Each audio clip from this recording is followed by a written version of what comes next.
নাজু মিস্ত্রি নাকি? ফুটেজ কাজ শিখেছ নাজু মিস্ত্রি? কাজ ফুটেজ শিখেছিল?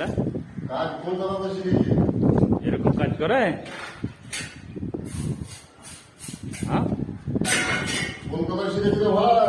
কলকাতায়? তুমি যে খাল খাল করে দিলা মশলা লাগে, হ্যাঁ মাঝখান ফাঁকা ফাঁকা হয়ে থাকবে না টালির ভিতরে? তাই?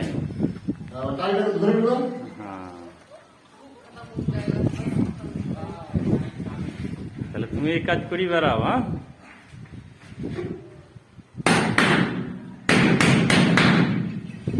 হাত দিয়ে সেট করে দিলে?